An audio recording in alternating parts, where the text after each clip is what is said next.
FD, if I should say, okay, I have the opportunity, I bring all Nigerian leaders into a hall. We have just brought them into a hall. No, I'm talking about the people leading. No, these are the people that Well,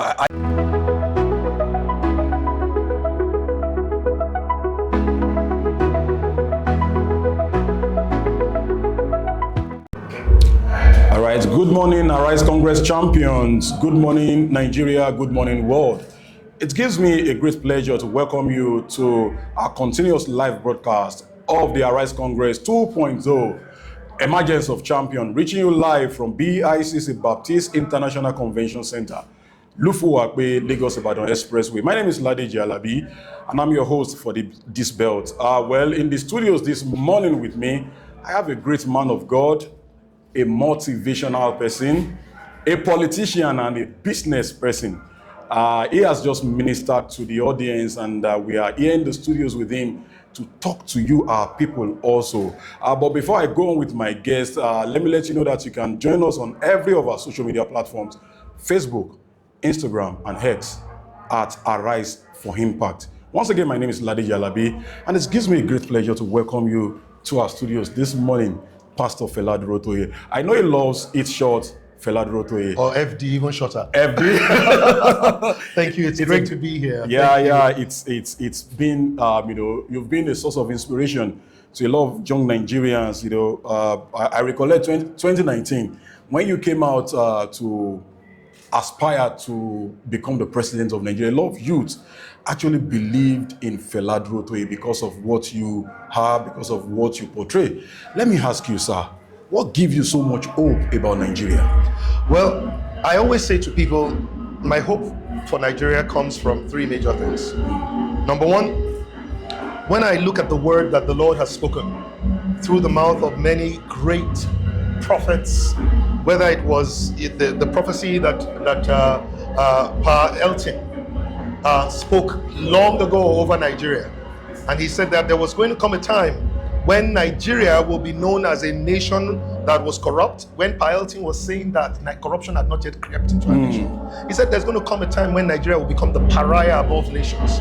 He says, but after that, somebody say after that. After that.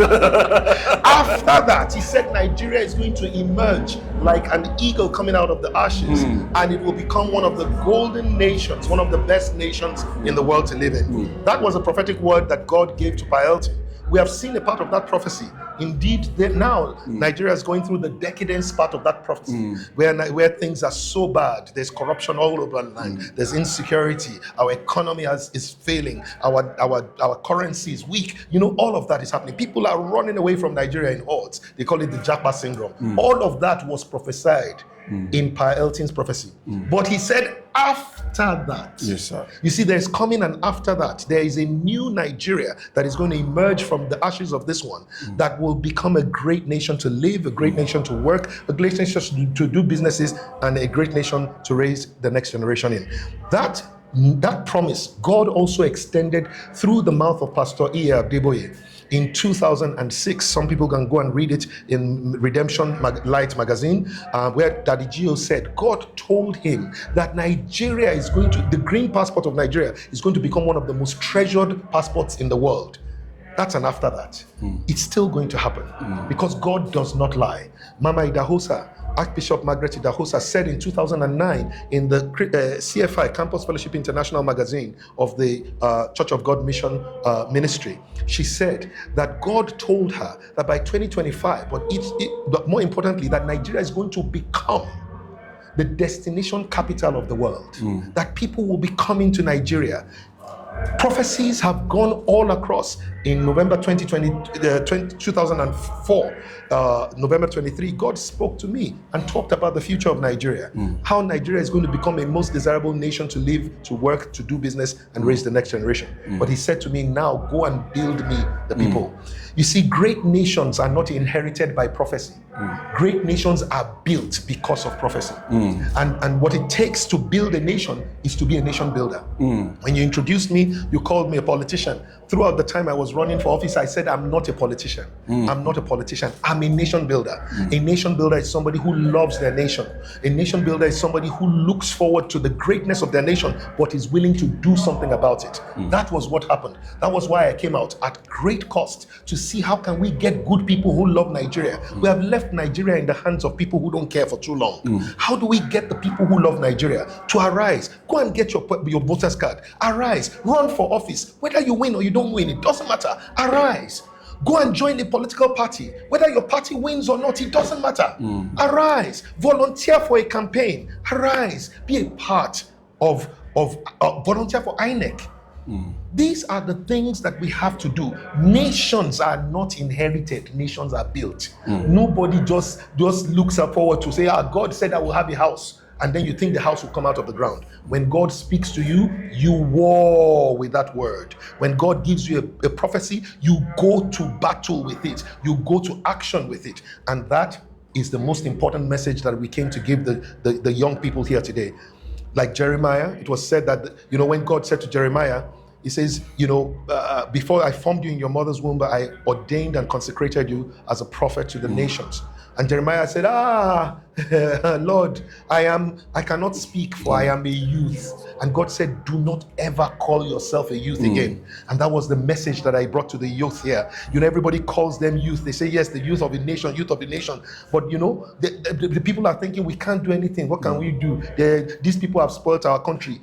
Do not call yourself a youth anymore. Wow, do not call yourself a youth anymore. I have two more questions for you. So what must you call yourself? God said, Emergence. I have called you. I have set you as a leader over the nations. Wow. You are a leader. You are a champion. You are a nation builder. That's who God has created you to be. You are an excellent Nigerian. That's who you are. You are young, but you're a leader. Wow, you are young, but you are a leader. In your conversation, I actually wanted to pick a question, but I don't want to go that route yet. FD, if I should say, okay, I have the opportunity, I bring all Nigerian leaders into a hall. We have just brought them into a hall. No, I'm talking about the people leading. No, these are the people that I know. You can say the people in authority. The people in, thank you for, you see now. You see, it does, the fact that somebody is in authority does not make them a leader. Of course, That somebody has a position does not make them a leader. That somebody is called a governor does not make them a leader. That somebody is called a president, a senate president. None of those things make you a leader. Because a leader has only 4 characteristics. Number 1, they accept responsibility for the well-being of their nation.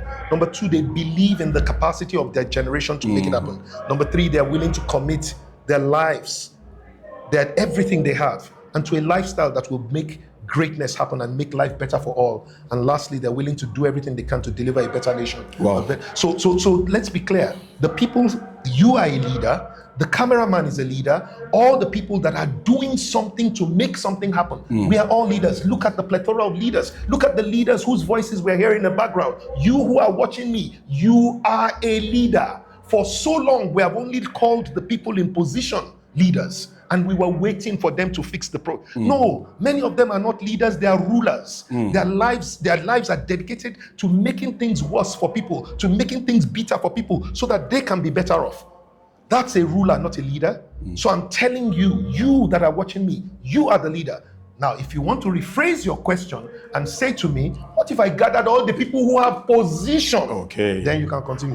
Yes. My viewers at home, when you put someone like FD, you give him the microphone, you put him on camera, you can be rest assured 24 hours is going to go on. And, he has just turned the studio to, a classroom for me. And I've just learned a couple of things again. But that's fantastic. Yes. So let me rephrase my question now.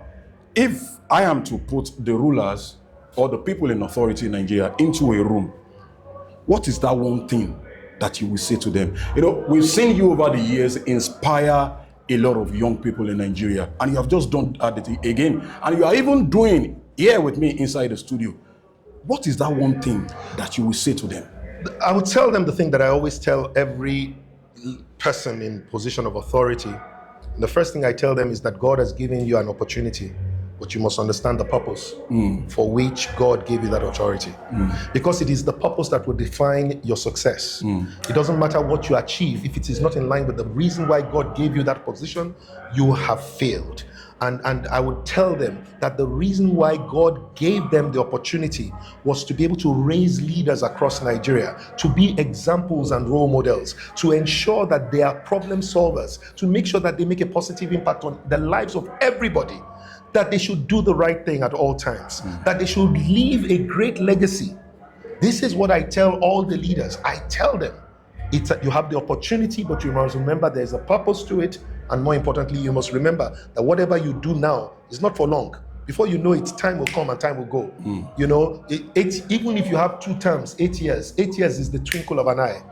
After that, your legacy will live forever. What legacy do you want to leave? These are the kind of conversations that I tell them. And I tell them that your job is to bring the best out in everybody. Gather the people together. Let them solve problems. Stop trying to be the only one that will solve the problem. I will give them free education. I will give them this. Get the people to work together to solve problems. This is what I tell them. Nigeria has the potential to be the greatest nation on earth.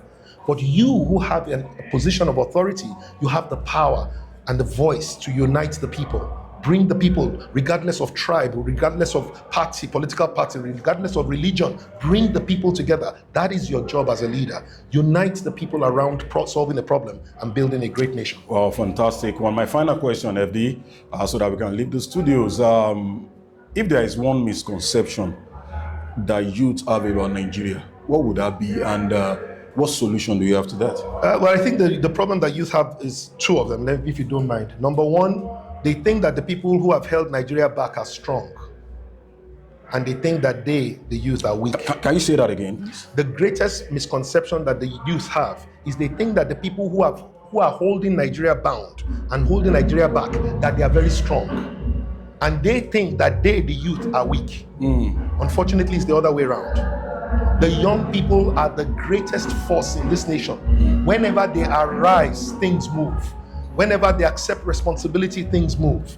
The numbers of the young people, nobody can counter it. The strength of the young people, the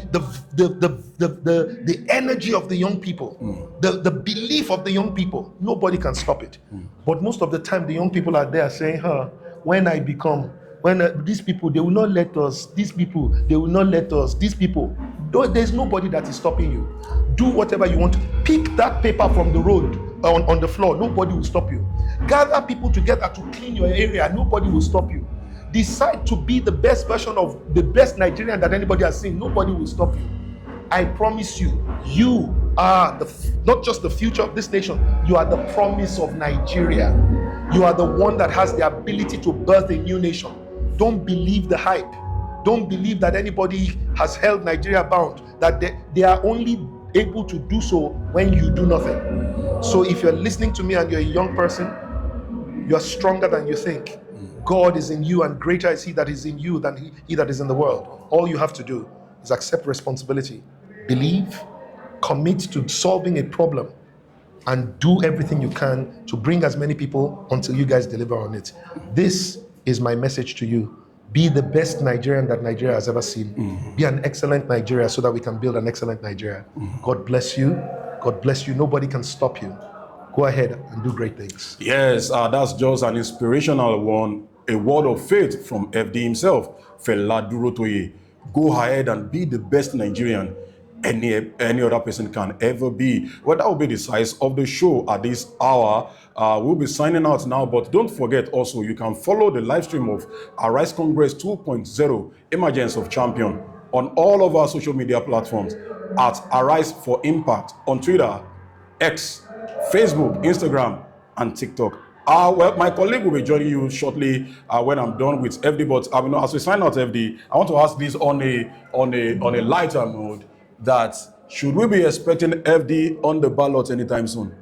Except God tells me to, and He hasn't told me to, so I have no business going anywhere He hasn't sent me. He sent me in 2019. He has not sent me since then. I'm not asking Him to send me, but if He sends me, you'll see me. The young people in Nigeria want God to send you. Well, then let them talk to Nigeria God. If you talk to God, maybe God will talk to me. All right, thank you for being on the show today. Thank you. All right, see you guys.